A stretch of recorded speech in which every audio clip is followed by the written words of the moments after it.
Assalamualaikum warahmatullahi wabarakatuh. Waalaikumsalam warahmatullahi wabarakatuh. Perkenalkan, nama saya Emilia Putri, NIM 223141511142 dari Program Studi Akuntansi Terapan Fakultas Vokasi Universitas Brawijaya. Dan perkenalkan juga anggota keluarga saya yang bernama. Perkenalkan, nama saya Deswita Sari Nurhanifah. Di sini saya akan melakukan tugas perbaikan nilai kuis tema politik dalam Islam.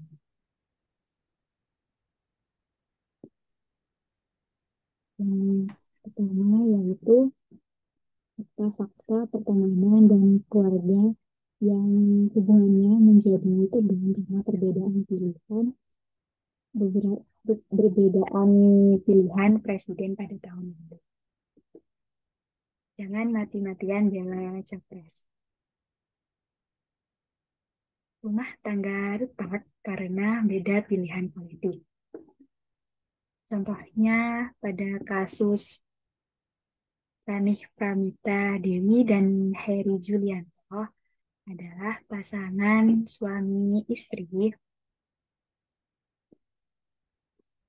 yang beda pilihan politik sejak pemilu 2014 sampai sekarang. Rani dan Heri punya jagoan yang berbeda dalam capres-cawapres. Tapi Rani punya cara tersendiri agar beda pilihan politik ini tidak membuat hubungan mereka retak dengan sang suami. Tak perlu berdebat panjang. Katanya kalau mau bahas masalah itu, ya kalau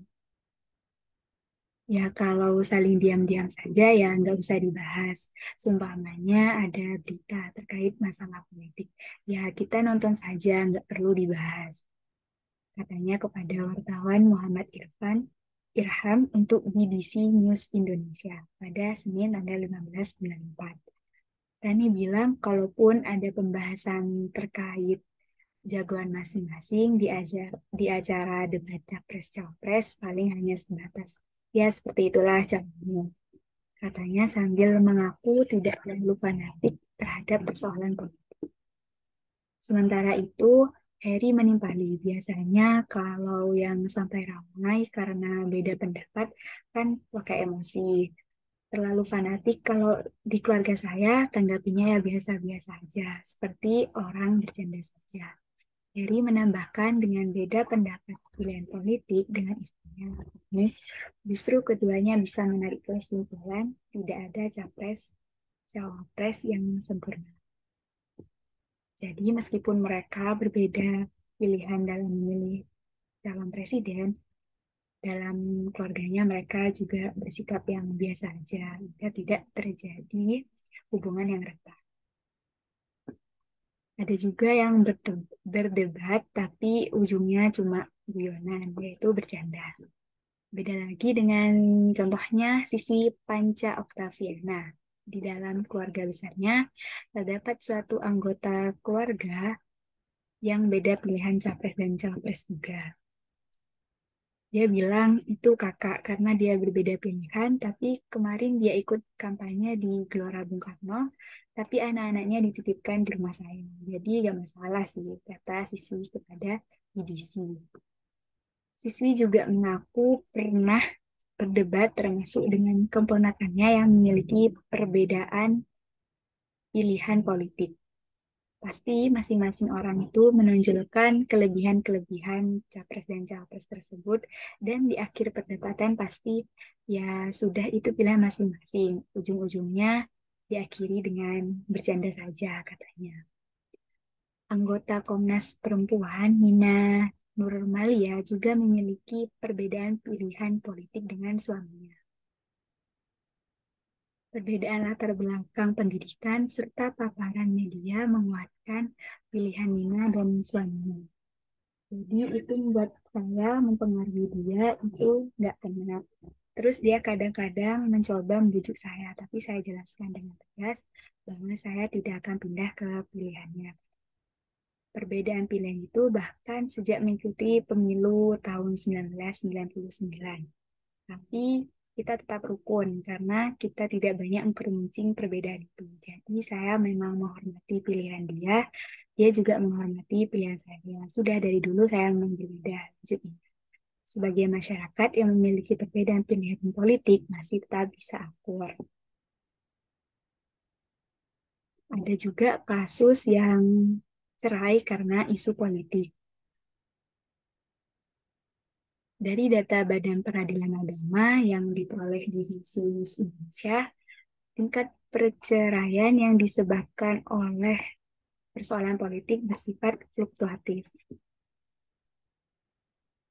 Pada 2009, tingkat perceraian karena persoalan politik mencapai 402 kasus. Lalu pada tahun 2010 berkurang menjadi 334 kasus. Pada 2019, kasus perceraian yang dilatar belakangi persoalan politik mencapai 650 kasus. Namun, angka perceraian cukup tinggi karena persoalan politik terjadi pada tahun 2015 atau setahun setelah pemilu 2014. Angkanya mencapai 21.193 kasus. Menurut Nina Nurmila, perceraian karena beda pandangan politik sangat mungkin terjadi, mengingat tingkat fanatisme orang yang berbeda-beda. Terlebih lagi, capres-capres hanya dua pilihan. Katanya kalau orang lain yang pakai emosi bukan pakai rasio, sehingga kemudian ada salah satu pihak yang ingin memaksakan ke yang lain, itu bisa jadi pertengkaran, kemudian bisa cerai, itu logis saja. Faktor lain, kata Nina, juga perceraian tersebut juga bisa dilatar belakangi hubungan rumah tangga yang sudah rapuh. Perbedaan pandangan politik hanya sebagai pemicu perceraian saja. Kalau yang satu dengan yang lain itu sudah kurang komunikasi, memang tidak menyatu, sehingga kemudian ada unsur lain, itu mudah tumbang. Tambah Nina yang saat ini sedang meneliti mengenai masalah perceraian di Indonesia. Jadi bukan hanya karena perbedaan politik, tapi mereka juga sebelumnya sudah tidak tidak baik hubungan komunikasinya. Ada juga orang tua yang memaksa pilihan politik. Bolehkah menurut Nina memaksakan kehendak politik kepada anak merupakan pelanggaran HAM? Pada dasarnya, pemilu itu harus bebas dari paksaan pihak manapun. Anak itu harus menolak, katanya.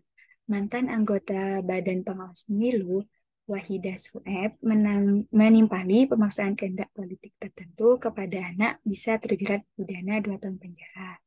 Hal ini telah diatur dalam UU Nomor 7 Tahun 2017 tentang Pemilu Pasal 531. Pasal ini menyebutkan setiap orang yang sengaja menghalangi orang lain untuk melakukan haknya untuk memilih dipidana dengan penjara paling lama 2 tahun dan denda sebanyak 24 juta.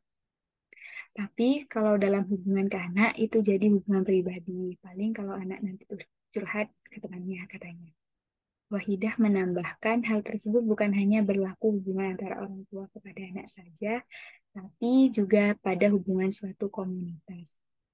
Misalnya, suami yang memaksa istrinya, bos memaksa anak buahnya, guru memaksa murid, dan biasanya kiai yang memaksa santrinya. Kalau ada relasi kuasa, maka potensi itu ada. Biasanya kan kita juga ikut-ikut orang yang lebih tahu dari kita kan. Itu. Terus pemilu itu penting, tapi ya biasa aja sih sebenarnya.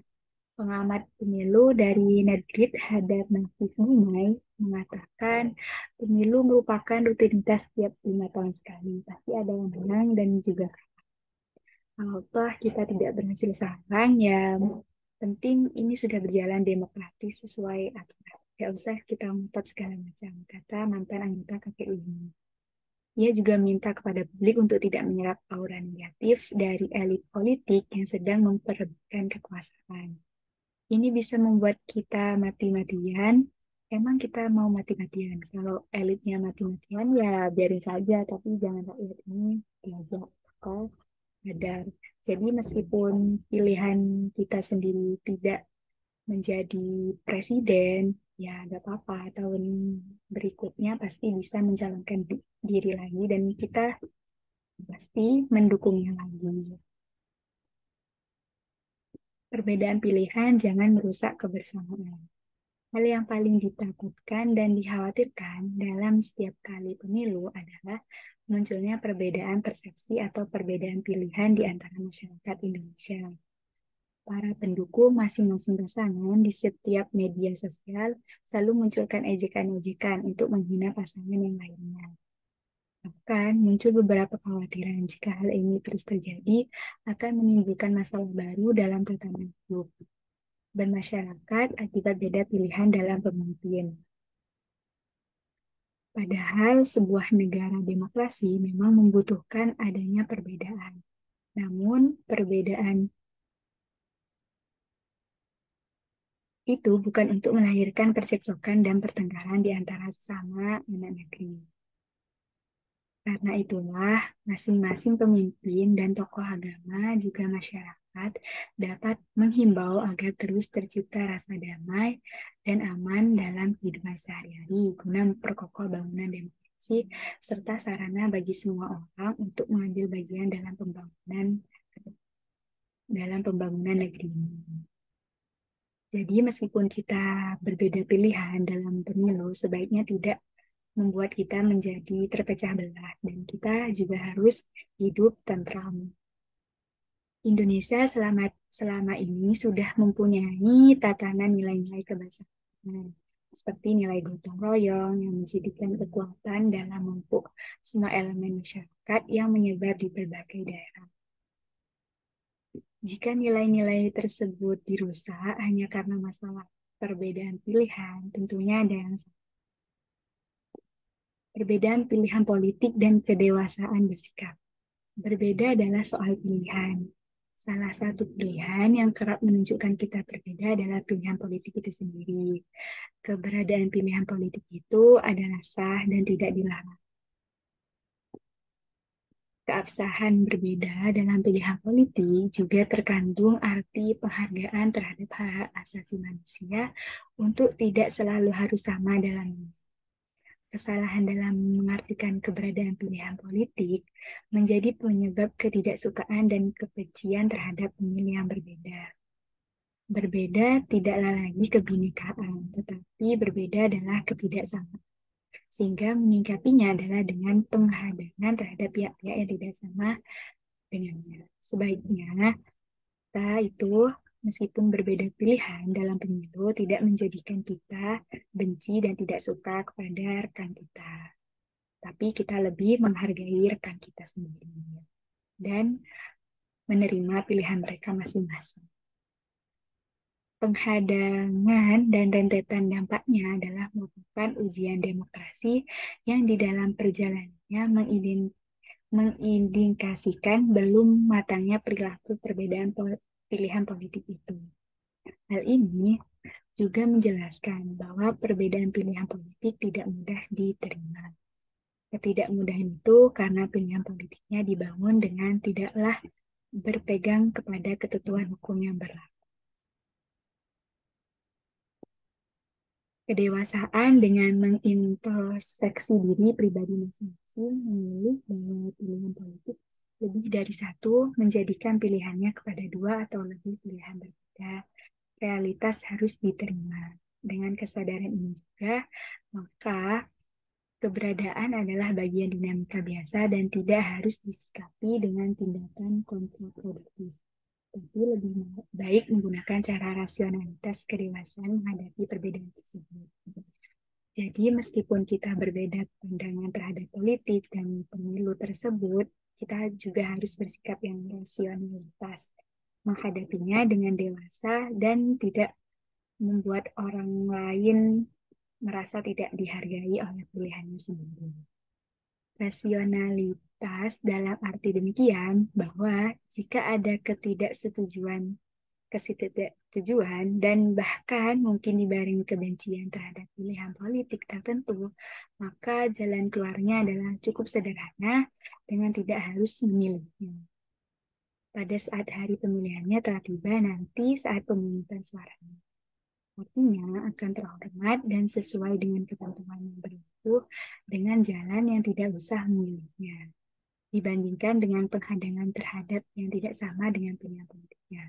Misalnya kita dipaksa memilih, tapi hati kita sendiri itu tidak mau memilih orang tersebut. Dan karena keterpaksaan itu membuat seorang pemimpin itu tidaklah harus menjadi seorang pemimpin dirinya sendiri. Hal ini dibangun dengan pemikiran bahwa politik adalah seni berbeda di dalam pemikiran. Berbeda tidak harus bermusuhan dengan yang tidaklah sama. Untuk itu, maka kedewasaan sikap berbeda menjadi jawaban di dalam pilihan politik yang tidak sama. Melalui kedewasaan sikap demokrasi akan berakar dan berjalan serta bertahan lama, meskipun tidak sama pilihan politiknya. Demokrasi idealnya dibangun dengan fondasi partisipasi, kesukarelaan, kebebasan milih, dan bukan dengan mobilisasi, keterpaksaan, dan ini kita tidak perlu memilih seorang pemimpin itu dengan terpaksa, apalagi sampai mendapat ancaman dari idealnya tuh kita harus sukarela dan sesuai dengan hati nurani kita agar kita nantinya tidak kecewa dengan pemimpin yang kita pilih dan menjadi pemimpin kita ke depannya. Resiko terjun dalam dunia politik. Sejarah memberi pelajaran kepada kita bahwa siapapun yang dianggap berbahaya secara politik bagi pihak tertentu dianggap mengancam kekuasaan dan memiliki potensi mendongkel penguasa, yakni orang-orang yang memutuskan beraktivitas yang bersinggungan dengan kekuasaan, maka dia akan menjadi pihak yang selalu dicari-cari dosa, dihancurkan reputasinya, dihina-hina, dimaki-maki, dan disumpah serapakhi. Sebaik apapun dia dan sesuci apapun dirinya. Jadi, ya siap-siap saja kalau kita jadi pemimpin, ya pasti kita dicari terus kesalahannya. Contohnya Ali bin Abu Thalib. Kurang bersih apa, kurang soleh apa, dan kurang berilmu apa beliau. Beliau adalah sepupu Rasulullah, menantu beliau khalifah. Menantu beliau, khalifah beliau, lautan ilmu, mujtahid, mutlak, zuhud, bersih dari fitnah wanita, jauh dari ketamakan terhadap dunia, bahkan sudah tergolong salah satu dari 10 sahabat yang dijamin masuk surga. Tetapi ketika beliau diuji dengan politik, bersinggungan dengan kekuasaan yang diperebutkan banyak orang, dan diamanahi untuk mengurus kemaslahatan umat, maka kita bisa melihat bagaimana dahsyatnya fitnah dan ujian yang harus beliau hadapi. Fitnah dan ujian itu bukan hanya datang dari orang-orang jahat, tetapi juga datang dari orang-orang baik akibat kesalahpahaman atau miskomunikasi yang tidak diharapkan. Sampai harus terjadi perang Jamal pada saat kepemimpinan Ali bin Abi Thalib. Sampai harus terjadi perang Siffin, sampai harus terjadi pembasmian Khawarij dan kelompok-kelompok yang melampaui batas dalam menguji Ali.